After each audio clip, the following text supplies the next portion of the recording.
తేజస్సు ఎక్కడైనా ఉంటుందండి? తేజస్సు లేని చోటు ఉంటుందా? పగలు సూర్య తేజస్సు, రాత్రి చంద్ర తేజస్సు, ఇగో ఈ దీపాల తేజస్సు. తేజస్సు లేనిది ఎక్కడ? ఈ తేజస్సులన్నీ ఆరిపోయినా మనం రాత్రి పడుకొని బతుకున్నా, ఊపిరి తీస్తున్నామంటే లోపల తేజస్సు అగ్ని లేకుండా కుదురుతుందా?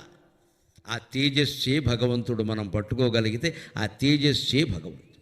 విష్ణవే జిష్ణవే, భగవంతుడు నమ్ముకుంటే ఎప్పుడూ జయమే. జిష్ణవే అంటే జయశీలుడు. శంఖినే చక్రినే, ఎప్పుడూ శంఖచక్రాలు వదిలిపెట్టడు. ఎందుకు? భక్త రక్షణకి నేనున్నానని చెప్పడానికి శంఖంతో నాదం, అవసరమైతే మనకు ఆటంకమైన రాక్షస సంహారం చేయడానికి చక్రం. ఎప్పుడు వెంకటేశ్వర స్వామిని మీరు గమనించండి, ఇలా చేతిలో శంఖచక్రాలు పట్టుకుని నిలబడి ఉంటాడు. ఎందుకు ఉంటాడంటే, ఏమో అర్ధరాత్రి వేళ కుచేరుడు పిలుస్తాడేమో, ద్రౌపది పిలుస్తుందేమో, వెళ్ళి రక్షించాలి కదా, మళ్ళీ పడుకుంటే మెలకువ రాదేమో, స్వామివారు మనకి నిలబడి ఉంటాడు. వెంకటేశ్వర స్వామి గొప్పతనమే అది. ఇతర దేవతలు పడుకుంటారు, కూర్చుంటారు, రకరకాల భంగిమల్లో ఉంటారు. వెంకటేశ్వర స్వామి మాత్రం ఎప్పుడు ఇలాగే. మీరు ఎవరు పిలిచినా సరే, ఎవరు రెడీ బ్యాటరీ సిద్ధంగా ఉన్నారు ఇక్కడ. రాత్రింబవళ్ళు పడుకునే సమస్య లేదు. అలివేలు మంగ దగ్గరికి కూడా వెళ్ళడం, అందుకే ఆవిడ వేరే తిరుచానూరులో పెట్టేశాడు దూరంగా.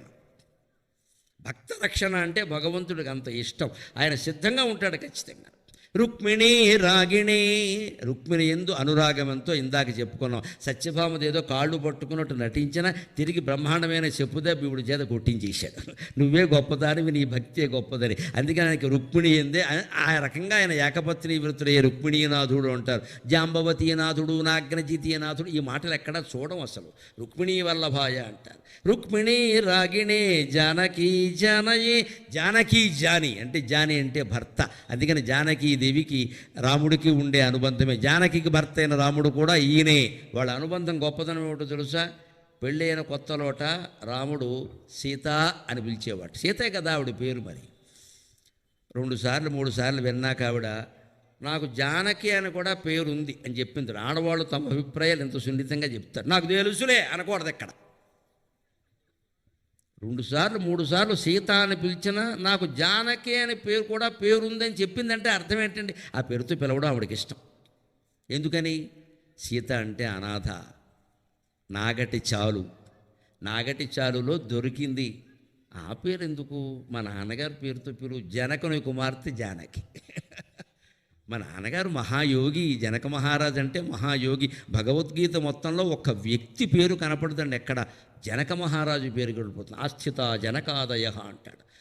నిజమైన యోగులు ఎవరంటే జనక మహర్షి ఉన్నాడు కదా. జనక మహారాజు అనరు, ఆయన జనక మహర్షి అంటారు. సీత తండ్రిని మహాయోగి. అష్టావక్రుడి దగ్గర ఉపదేశం పొందాడు, శుకుడికి ఉపదేశం చేశాడు మహానుభావుడు. అటువంటి తండ్రి నాకున్నాడు కదా. ఆయన సొంత కుమార్తెను నేను ఏదో ఎక్కడి నుంచో తెచ్చుకున్నట్టుగా సీత ఏమిటి, జానకి నాకు ఇష్టం అని అలా ఇష్టాన్ని నర్మగర్భంగా చెబుతారు. నాకు జానకి అని కూడా పేరుందంటే రామచంద్రుడికి వెంటనే అర్థమైపోయింది. అయితే అదే అంటాను, దానికేముందట, మాకేముంది, పని జరగడం కావాలి. అందుకని జానకి అని పిలిచేవాట. ఆనందంగా వచ్చేదాడు. అందుకని ఈ శ్లోకంలో ఎక్కడ వచ్చినా జానకి నాయకం జానకి జానయే అని వాడతారు శంకరాచార్య. రుక్మిణీ రాగిణే జానకీ జానయే వల్లకీ వల్లభాయ అర్చితాయ ఆత్మనే వల్లవీ వల్లభాయ.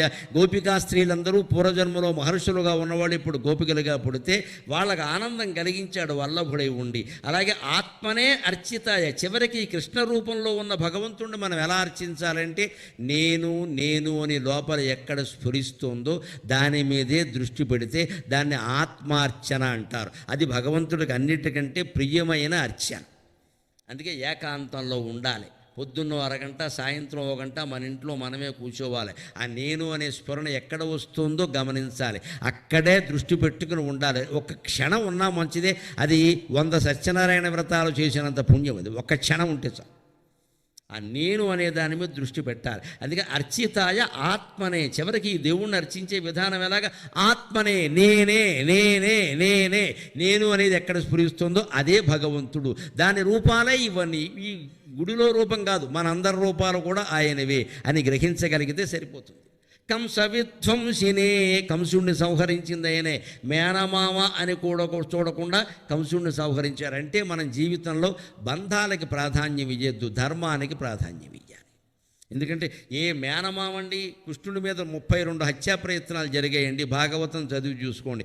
ఏ మేనమామైనా మేనలుడి మీద అన్ని హత్యా ప్రయత్నాలు చేశాడు. మనం అంతా ఎంత అదృష్టవంతులో, మన మేనమామలు ఎంత మంచివాళ్ళు. కృష్ణుడికి ఆ యోగం కూడా లేదు. సొంత మేనమావ ఆయన చంపేసే ప్రయత్నం. మరి అటువంటి మేనమావను క్షమిస్తారా? వేసి పారేశాడు. జుట్టు అట్టుకుని సింహాసనం నుంచి కిందికి లాగి నరికి పారేశాడు. మనం ఏం పెట్టుకున్నాం తెలుసా?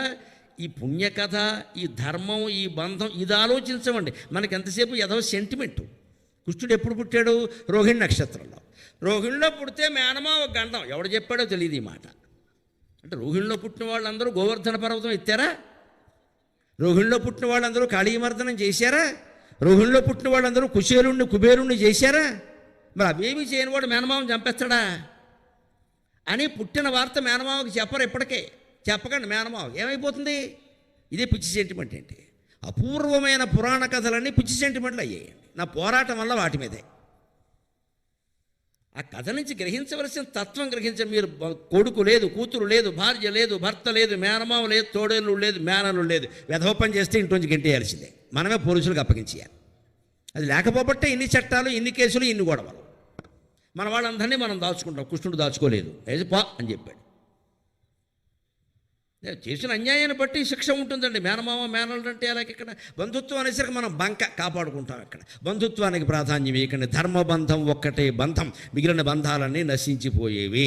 అదే ఆధ్యాత్మికత అంటే. ఆ రకంగా కంస విధ్వంసినే వంశినే తేనెము. ఎప్పుడు వంశీతో ఉంటాడు. వంశీ అంటే మురళి. ఎందుకు? వంశం అంటే వెదురుగడ.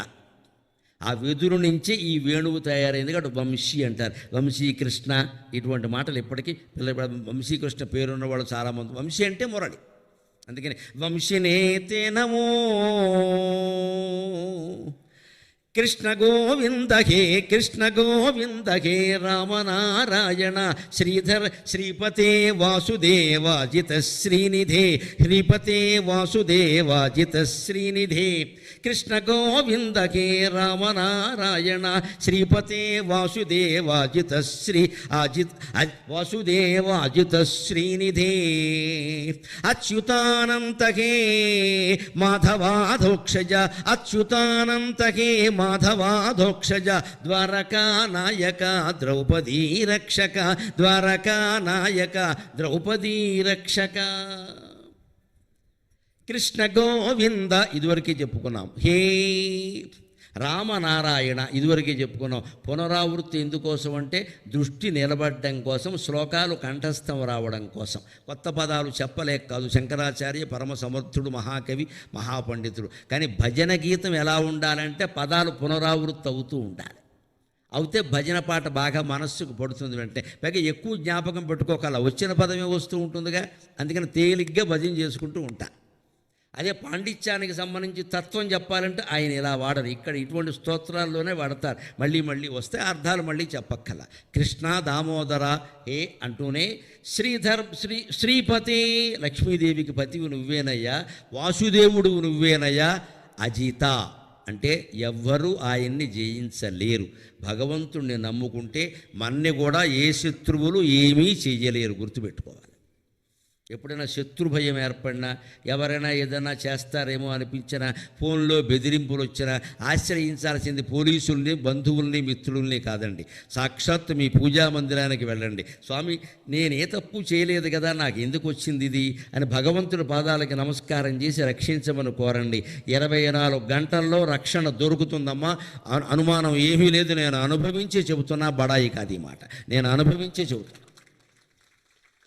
నాకు సమస్య వస్తే, నాకు భయం వచ్చినా, బాధ వచ్చినా మా ఇంట్లో అమ్మవారి దగ్గరికి వెళ్తాను. నేను ఆవిడ పాదాల మీద చెప్పి నేను ఏం తప్పు చేశానో చెప్పు, చెంపలు వాయించే తప్పులేదు. కానీ నాకు ఎందుకు వచ్చింది ఇది నువ్వు చూసుకో. నేను నీ గురించి మాట్లాడడమే నాకు పని. ఈ చెత్త గొడవలని నేను ఆలోచిస్తూ కూర్చోలే. నేను సమాధానం చెప్పను, నువ్వే చెప్పుకో. ఎందుకంటే మనం తప్పు చేయనప్పుడు మనం ఎందుకు మాట్లాడాలని ఊరికే తగాదాలు పెట్టుకుని కోర్టుకు వెళ్ళి కేసులు పెట్టి ఎందుకు వచ్చింది ఇదంతా? ఏదో చెత్త. జీవితమే పనికిరాంది. మళ్ళీ అందులో ఈ ఘటనలు ఒకట తొలుకుతారు పనిగట్టుకుని. ఇక్కడ పైకి రావడం ఇష్టం ఉండదు అంతే. ఇక్కడ అసూయలు, ద్వేషాలు ప్రపంచం అంతా ఉన్నాయి. మన దారిని మనం ఉన్నా సరే వాళ్ళు గెలుపుతారు. వాళ్ళ ఇష్టం. వాళ్ళతో మనం తగాదా పడుతున్నాం. అనవసరంగా వాళ్ళ స్థాయిని పెంచుతున్నాం. ఇక్కడ మన స్థాయి ఏమిటి, వాళ్ళ స్థాయి ఏమిటి? అటువంటిప్పుడు భగవంతుడిని ఆశ్రయించాలి. మరి గొడవ తప్పదు కదా. ఆ భయం పోవాలంటే అజిత చాలా గొప్ప మాట ఇది. ఆయన నమ్ముకున్న వాళ్ళకి ఎప్పుడు జయమే ఉంటుందండి. భగవంతుడిని ఎవరూ జయించలేరు, మన ఎవరు జయించలేరు అంతే. శ్రీనిధే సంపదలకన్నిటికీ నిధి అయినవాడు. అచ్యుతానంత హే మాధవాధోక్షజ. అచ్యుత అనంత మాధవ ఇదివరకే చెప్పుకున్నాం. అధోక్షజ చాలా గొప్ప మాట. అధోక్షజ జనమక కేశవనామాల్లో ఉంటుంది. అక్ష అంటే కన్ను, ఇంద్రియం అని అర్థం. అక్షజ అంటే ఇంద్రియం.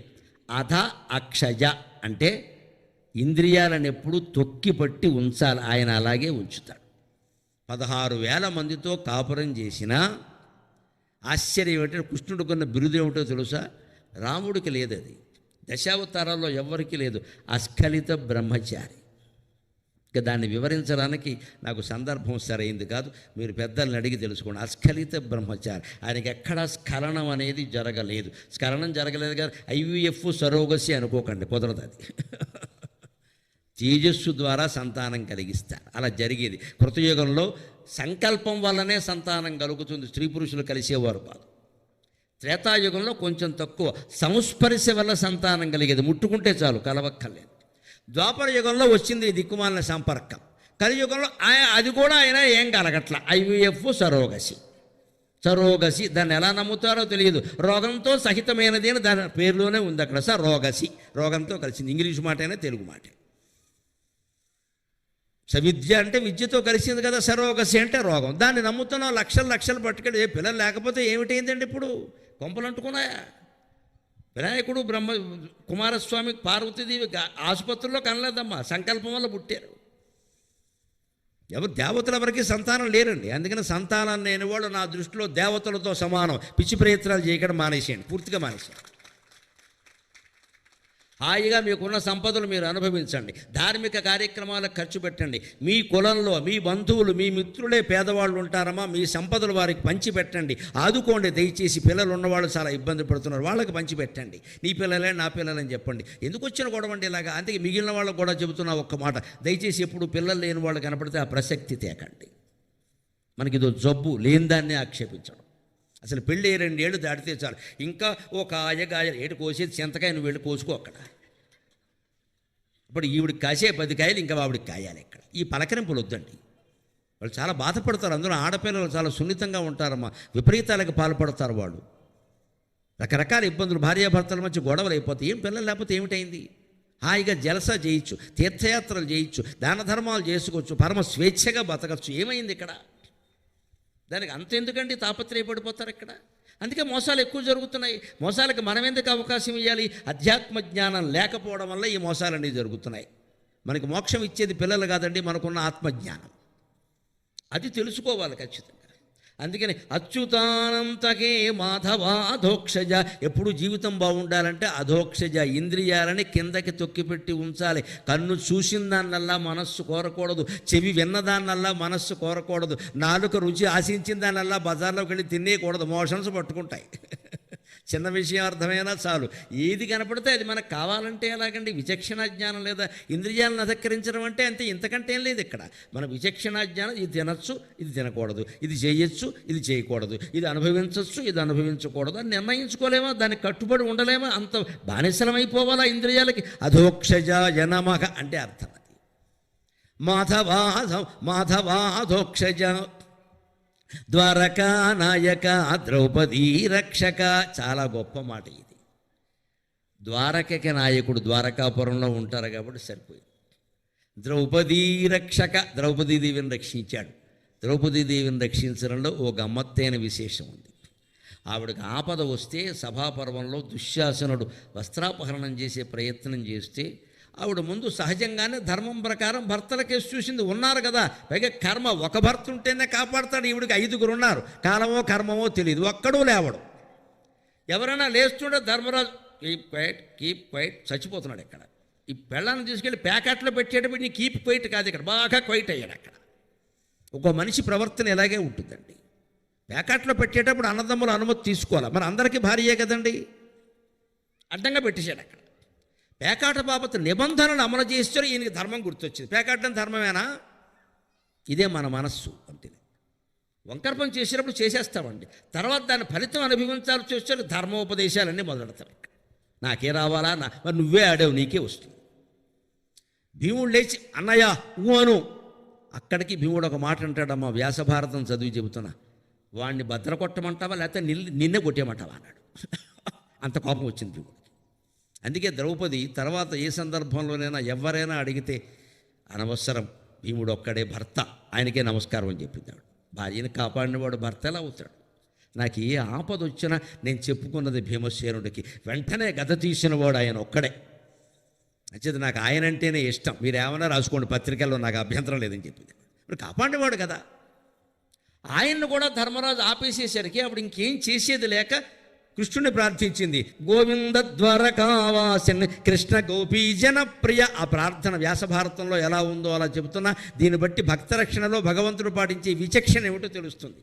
అందుకే ఇక్కడ ద్రౌపదీ రక్షక అన్నారు శంకరాచార్య. గోవింద ద్వారకావాసిని కృష్ణ గోపీ జనప్రియ, కృష్ణ గోపీ జనప్రియ, గోవింద ద్వారకావాసిని కృష్ణ గోపీ జనప్రియ, కౌరవై పరిభూతాం మాం కిం న జానాసి కేశవ, కౌరవై పరిభూతాం మాం కిం న జానాసి కేశవ, కృష్ణ కృష్ణ మహాయోగిన్ విశ్వాత్మన్ విశ్వభావన, కృష్ణ కృష్ణ మహాయోగి విశ్వాత్మన్ విశ్వభావన, కౌరవార్ణవమగ్నాం మాం, కౌరవార్ణవమగ్నాం మాం, ఉద్ధరస్వ జనార్దన, ఉద్ధరస్వ జనార్దన. ఆవిడ హృదయం అంతా అర్పించి ప్రార్థించింది. అప్పుడు ఆకాశం నుంచి వచ్చినట్టుగా చీరలు వచ్చాయి. దుర్యోధనుడు ఒలుస్తూనే ఉన్నాడు, ఆ చీర రా అవడమే లేదు. అది ఎన్ని వేల గజాలు ఉందో తెలియదు. వీడు చేతులు లాగి ఊరుకున్నాడు. ఇంకా ఆవిడ ఒంటి మించి చీర బయట రాలేదండి. అది భక్త రక్షణ. అది అలా జరిగింది. ఇందులో ఒక చమత్కారం ఉంది. ఈ ప్రార్థన చేయడానికి కృష్ణుడు రావడానికి ఒక అరగంట పట్టింది. అంతసేపు ఇప్పుడు క్షోభ అనుభవించి తన్ను తాను కాపాడుకునే ప్రయత్నం చేసింది, కొంగు పట్టుకుని పాపం అంతమందిలో.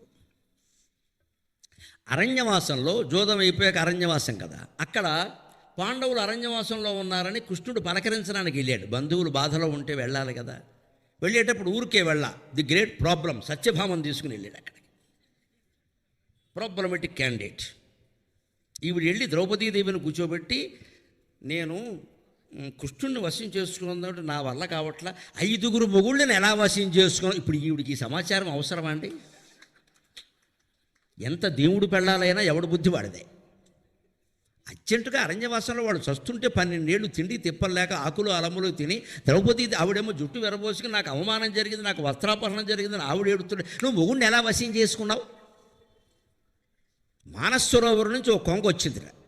మానసరోవరం నుంచి ఏదో హైదరాబాదులో ఉండే అదో మురికి చెరువులు హుస్సేన్ సాగర్ పక్కకి వెళ్ళి ఎక్కడో బాలింది. అది మానసరోవరం కదా, అది అద్భుతంగా చూస్తుంది. అక్కడికి రాగానే ఇక్కడుండే కొంగలు, ఇక్కడుండే పక్షులు ఇవి పక్కన చేసి, ఎక్కడి నుంచి వచ్చా మానసరోవరం. అక్కడ విశేషాలు ఏమిటంటే, మానసరోవరం అంటే ఏమిటనుకుంటున్నారు? బంగారు పద్మాలు ఉంటాయి, వెండి కలువలు ఉంటాయి, పార్వతీ పరమేశ్వరులు విహారానికి వస్తాయి. అవన్నీ సరే, నత్తగులలు ఉంటాయా ఉండవా అన్నాయట. వీళ్ళ గొడవ వీళ్ళదే. హుస్సేన్ సాగర్లో తిరిగే పనికిమాలిన కొంగలకి నత్తగులలు కావాలి, పార్వతీ పరమేశ్వరులు అక్కర్లేదు. అలాగే వాళ్ళు చచ్చి చెడి నానాయాతన పడుతున్న ద్రౌపదీదేవిని కూర్చోబడదు. పెద్ద ఘట్టం భారతంలో ద్రౌపదీ సత్యభామ సంవాదం అని. మొగుడిని ఎలా వశం చేసుకున్నావు? ఇప్పుడు ఏం చెప్పాలి? మందు ఎట్టేశాను, మాకెట్టేశాను, డ్రగ్ ఎక్కించేశాను బాగా అని చెప్పాలి. ఆవిడవేం చెప్పాలా? వాళ్ళ యందు నాకు ఉండే ప్రేమ వల్ల వాళ్ళే వశులై ఉన్నారు, నేను ఎవరిని వశం చేసుకోలేదని చెప్పింది ద్రౌపదీదేవి. ఉత్తమ సాధ్వి. అందుకే పంచమహాపతివ్రతల్లో ఆవిడ పేరు చేర్చారు. ఉదయాన్నే ద్రౌపదీదేవిని తలుచుకుంటే పుణ్యం అని చెప్పారు. ఆవిడ ఏ భర్తకి మందు పెట్టలేదు, ఎవరి మీద పెత్తనం చేయలేదు. భర్తకి చేయాల్సిన పనులు నేను స్వయంగా చేస్తానని చెప్పిందమ్మా. ఆధునిక మహిళలు గ్రహింతురుగాక. భర్తకి చేయాల్సిన పనులు మనం చేయాలి. అక్కడ పెట్టాను తిను, అక్కడ పెట్టాను పోసుకో, అక్కడ పెట్టాను ఆర్డర్ పెట్టుకో అనడానికి కాదు. పెళ్ళము మొగుడు. ఇక్కడ అన్నం పెట్టేవాళ్ళు లేరు, ఇవాళ ఆర్డర్ పెట్టేవాళ్ళు ఎక్కువయ్యారు. నాకు పిజ్జా పెట్టాను, నీకు బర్గర్ పెట్టమంటావా? నాకు మాసికం పెట్టుకున్నా, నీకు దద్దినం పెట్టమంటావా? ఇదే. ఎందుకంటే భార్యాభర్తలు స్వయంగా చెయ్యాలంటే భర్త కూడా చేయొచ్చునమ్మా, భర్త కూడా చేయొచ్చు. ఇందులో భేదాలు ఉండవలసిన పనేం లేదు. ఇక్కడ ఆవిడ కాఫీ గ్లాసు కలిపి అక్కడ పెట్టిందండి. ఆవిడేదో ఉండి కాఫీ అని పిలిచి, ఆ 2 గ్లాసులు మనం తెచ్చి అక్కడ పెట్టి రా అన్నాం అనుకోండి, ఎంత సంతోషిస్తుందండి భార్య. నేను మొగాడు, నేను ఎందుకు తేవాలి? అయితే నువ్వు మొగాడైతే కాఫీ తాగడం మానాయి. అది ప్రేమ. అయ్యో నేను తెచ్చుకుంటాను కదా అంటుంది భార్య. వెంట పోన్లే, నువ్వేదో పనిలో ఉన్నావు కదా తెచ్చాను, నీతో కబుర్లు చెప్పడం నాకు ఆనందం అంటే సంతోషిస్తారండి. అనుభవం మీద చెబుతున్నాను. మా ఇంట్లో కాఫీ కలపకుండా 2 గ్లాసులు నేనే పట్టుకొచ్చి అక్కడ పెడతాను. నేనే పెడతాను అక్కడ. తేలేదని కాదు, వంటింట్లో వాళ్ళకు 100 పనులు ఉంటాయి. అక్కడేవో తొడవాలి, కడగాలి, ఏవో ఉంటాయి. అవి అయితే కానీ రా, ఈ లోపల కాఫీ చల్లారిపోతుంది. అందుకే నేనే 2 గ్లాసులు పెట్టి అక్కడ పెట్టేసి ఆవిడక్కడ మహారాణిలాగా సోఫాలో కూర్చోగానే శారదాదేవి గారు తీసుకోండి అని ఇస్తాను నేను స్పష్టంగా. అయ్యో మొగుడు చేయించుకున్న ఫోన్లే ఏమైంది ఇప్పుడు అంటాను నేను. సంసారం అంటే అంతే. ఇందులో అహంకారం రావాలా ఇక్కడ? మనకి 100 పనులు చేస్తుంది ఆవిడ. ఇప్పుడు నేను ఇక్కడికి వచ్చి మాట్లాడుతున్నట్టు ఆవిడ కారణం కాదా? ఆవిడ పెట్టిన తిండి కదా, ఆవిడ చేసిన ఏర్పాట్లు కదా, ఆవిడ అందించిన సహకారం కదా, లేకపోతే ఎలా మాట్లాడతామండి? అరిచి వచ్చారు, ఏమైనా తిన్నారా అంటుంది. మళ్ళీ ఇంటికి వెళ్ళగానే ఏదో సిద్ధం చేస్తుంది, అక్కడ పొద్దున్న తెల్లారగానే ఏదో సిద్ధం చేస్తుంది. మరి ఇవన్నీ చేసేటప్పుడు మనము చేయాలి కదా. అదే దేవతల నుంచి మనం నేర్చుకోవాలి ఖచ్చితంగా. అందుకని ద్రౌపది ఏం చెప్పిందంటే, నేనేమీ చేయలేదు, వాళ్ళకి కావలసిన సపర్యలు, స్నానానికి కావలసినవి కానీ భోజనానికి కావలసినవి కానీ అన్నీ నేనే స్వయంగా చేశా. సర్వెంట్ మైడ్ అని నేను పెట్టలేదు అని చెప్పింది. ఆ పనులు సొంతంగా చేయాలి, అప్పుడే ప్రేమ మనుషుల మధ్య పెరుగుతుంది. ఇవాళ డైవర్స్కి కారణం ఏమిటంటే, ఏ పనులు సొంతంగా చేయరు. డబ్బులు బాగా బలిసిపోయి ఎక్కువైపోయి 4 పని మనుషులు పెడతారు ఇంట్లో. ఇక్కడ ప్రతి దానికో సర్వెంట్. అప్పుడు అనుబంధం వాళ్ళతో ఉంటుందండి, మనతో ఉండదమ్మా ఖచ్చితంగా. పిల్లల్ని కూడా పెంచడానికి ఓ మనిషి. మనం ఏం చేస్తాం ఇక్కడ? గాడిదలు కాసుకుంటామా? పిల్లల్ని పెంచడానికి ఓ మనిషి. నన్ను మన్నింతులు కాక బుద్ధి జ్ఞానం ఉందా లేదా? పిల్లల్ని పెంచడానికి మనిషి ఏమిటండి? పిల్లల్ని బయటికి తీసుకెళ్ళడానికి మనిషి. మనం తీసుకెళ్ళమా? వాడు ఆ తీసుకెళ్ళిన మనిషిని ప్రేమిస్తాడండి. నిన్నెందుకు ప్రేమిస్తాడు వాడు? ఆ మాత్రం ఖాళీ కూడా లేదా? అంత సంపాదించాలా? అంత అవసరమా? ఆలోచించండి గంభీరంగా ఈ విషయాన్ని. సత్యభామ ద్రౌపది సంవాదం అందుకే చెబుతున్నాను నేను. అది అలా అట్టు పెట్టాను. ఆవిడ ఏదో చెప్పింది, ఇప్పుడు సరే, ఇప్పుడు నచ్చదుగా అటువంటివి పెత్తనమే ఎంతసేపు. ఆవిడ దారిని ఆవిడ వెళ్ళింది, ఆ క్యారెక్టర్ అయిపోయింది, వదిలేయండి. ఇక్కడ ద్రౌపదీదేవి కృష్ణుడిని అడిగింది, కృష్ణ ఎంత బాధపడ్డానో తెలుసు కదా, ఏడిస్తే అరగంట వరకు రాలేదు కదా, ఈ లోపు ఏమన్నా జరిగితే నా గతి ఏమిటయ్యా అంది. ఈయన చాలా చమత్కారి, ఎవరితో ఏం మాట్లాడతాడో తెలియదు. నువ్వేమన్నా ఓసారి శ్లోకం మళ్ళీ చదువున్నాడు, ఆవిడ గుర్తులేదు. గోవింద ద్వారకావాసిన్ కృష్ణ గోపీజన ప్రియా కౌరవై పరిభూతాం మాం ఉద్ధరస్వ జనార్దన. అదిగో చూడు, ద్వారకావాసిని అన్నావు కదా, నేను ద్వారకలోనే ఉన్నానని, అంతటా లేనని నీ అభిప్రాయం. అందుకని ద్వారక నుంచి రావాలనే ట్రాఫిక్ జామ్ ఎక్కువైందమ్మా, రావడం కష్టం. హైదరాబాదులో ఉండు, అర్థం అవుతుంది. ద్వారకావాసిన్ అన్న నన్ను పిలవడానికి అదొక్కటే దొరికిందా నీకు పదం? నేను ఒక ఊళ్ళో కూర్చుంటాను ఆధార్ కార్డు పట్టుకుని. నేను దేవుణ్ణి అనే భావనే నీకుంటే వెంటనే రమ్మనాలి, వెంటనే వచ్చేవాడిని. ద్వారకావాసిని అన్నావు, ద్వారకలో దూరం కూర్చున్నాను గేట్లు వేసుకుని. కారెక్కాను, ముందుకు వెళ్ళలేదు, నిజమట. ఇది భగవంతుడి యొక్క ఆలోచన. అంత చిత్తశుద్ధి ఉండాలి. అయ్యో బాబోయ్, ఇదా పొరపాటున అన్న. మరి ఎప్పుడు వచ్చాడు? ఆ 2వ శ్లోకం చెప్పమ్మా అన్నాడు వెంటనే. కృష్ణ కృష్ణ మహాయోగిన్ విశ్వాత్మన్ విశ్వభావన కౌరవార్ణవ మగ్నామ్మాం ఉద్ధరస్వ జనార్దన. 2వ ప్రార్థనలో ఏమన్నామమ్మా? కృష్ణ కృష్ణ మహాయోగి, విశ్వాత్మ, విశ్వమే నీ ఆత్మ, విశ్వభావన, విశ్వమంతా నిండి ఉన్నవాడా రమ్మన్నావు, కాబట్టి నేను వచ్చాను, అంతే లెక్క.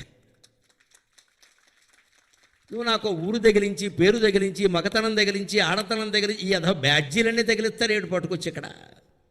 ఇవన్నీ తగిలిస్తే నేను భక్తుల్ని కాపాడను.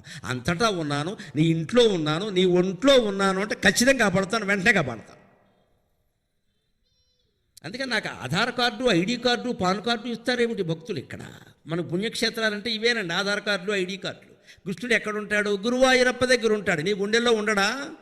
వెంకటేశ్వర ఎక్కడ ఉంటాడు? తిరుపతిలో ఉంటాడు. నీ ఇంట్లో ఉండడా? శివుడు ఎక్కడ ఉంటాడు? కాశీలో ఉంటాడు. నీ కంకాళంలో ఉండడా? ఏమిటా అజ్ఞానం? మనం అక్కడికి వెళ్ళిపోతాం. ఇక్కడ ఇవి మానేసి మన ఇంట్లోనే, మన ఒంట్లోనే ఉన్నటువంటి భగవంతుణ్ణి అర్చన చేయాలమ్మా, ఖచ్చితంగా వెంటనే రక్షణ దొరుకుతుంది, వెంటనే దొరుకుతుంది. అడగడం ఆలస్యం. ఒక పిలుపులో పిలిచితే పలుకుతావట అంటే అర్థం అది. అది చెప్పాడు. ఇంకో గమ్మత్తు చెబుతా. ఆవిడ వెళ్ళిపోయింది, ధర్మరాజు వచ్చాడు. వాడి బాధ వాడేది కదా. తప్పు చేసేటప్పుడు వాడికి దేవుడు గుర్తురాడు, ఫలితం అనుభవించేటప్పుడు గుర్తొస్తాడు. ద్రౌపది అక్కడ లేదు, ఎవరు లేరు. ధర్మరాజు కూడా అడుగుదామనిపించి, కృష్ణ మాకు బంధువు, నువ్వు దేవుడివి, నేను పేకాడేటప్పుడు నన్ను ఎందుకు కాపాడలేదయ్యా అని అడిగాడు. అంటే పేకాట ఈయన ఆడేస్తాడు, ఆయన కాపాడ అంటే మంచి మొక్కలు వచ్చేలాగా, షో ఈయనకే అయ్యేలాగా, అవతల వాళ్ళకి కౌంటర్. అవతల వాళ్ళకి కౌంట్ అయ్యేలాగా అంటే ఇవన్నీ విశేషాలు మీకెలా తెలుసు అనకండి, ఫ్రెండ్స్ చెప్పారు. అవతల వాళ్ళకి కౌంట్ అయిపోవాలి, ఈయనకి షో అయిపోవాలి. దేవుడు ఉన్నది ఇదిగా, కానీ ఎవడు పిచ్చివాడికి. ధర్మరాజు వెళ్ళి మా ఆవిడ కాపాడవు సంతోషం అంటలేదు ఆయన. నన్ను పేకాడేటప్పుడు కాపాడు ఉండాలి అంటే అప్పుడేమన్నా తెలుసా, పక్కకి రమ్మని. ద్రౌపది వినకూడదు కదా. నేను ద్వారకలో లేనయ్యా అన్నాడు. ఆవిడేమో ద్వారకలో ఉన్నాను అన్నాడు ఆవిడతో. నేను ద్వారకలో లేనయ్యా, శర్భశాలుడని ఒక రాజే, వాడు రాక్షసుడు, వాడు విమానం మీదే తిరుగుతాడు, వాడితో యుద్ధం కోసం వెళ్ళాను నేను. 6 నెలలు యుద్ధం చేయాల్సి వచ్చింది, ద్వారకలో లేకపోవడం వల్ల నిన్ను కాపాడలేదు అన్నాడు. అంటే ధర్మరాజు ఆశ్చర్యపోయాడు. ద్వారకలో లేడంటే అర్థం అది కాదండి. వ్యాసభారతానికి నీలకంఠ దీక్షితులు గారని మహానుభావుడు వ్యాఖ్య రాశాడు. ఆయన రాస్తాడు అక్కడ అద్భుతమైన వ్యాఖ్య. ద్వారక అంటే ద్వారకా నగరం కాదు, కృష్ణుని యొక్క అభిప్రాయం. నవద్వారే పురే దేహే, మన శరీరమే పెద్ద ద్వారక, అందులో గుండెల్లో ఉండేది కృష్ణ పరమాత్మ. ద్వారములు కలిగిందే కదా ద్వారక. శరీరంలో 9 ద్వారాలు ఉన్నాయా లేదా? ముక్కు 2 రంధ్రాలు, నోరు 1 రంధ్రం, చెవులు 2 రంధ్రాలు, కళ్ళు 2 రంధ్రాలు, మలమూత్ర విసర్జన రంధ్రాలు 2 ఉన్నాయి. 9 ఉన్నాయా లేదా ఇక్కడ? ఈ 9 రంధ్రాలతో ఉన్న నీ శరీరమే ద్వారక. నేను ద్వారకలో లేనయ్యా అని కృష్ణుడు అనడం ఏంటంటే, వెర్రి మనిషి, ద్రౌపది స్మరించిందయ్యా, నువ్వు స్మరించలేదు, అందుకే నిన్ను కాపాడలేదు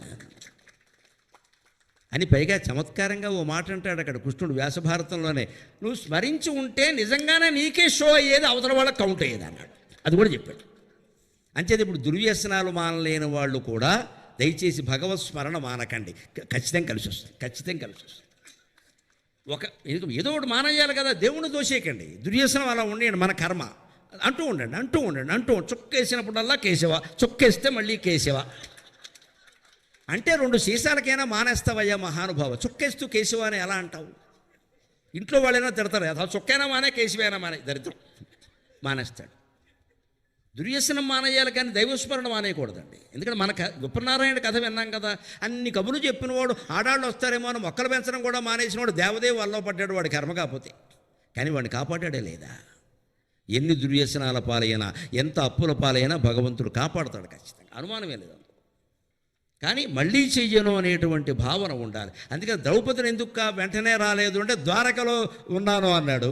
ఈయన నన్నెందుకు కాపాడలేదు? ద్వారకలో ఉండిపోయానయ్యా, ద్వారకలో లేనయ్యా అన్నాడు. ఆయన మాటలు అంత చమత్కారంగా ఉంటాయి. అది భగవంతుడు. అందుకని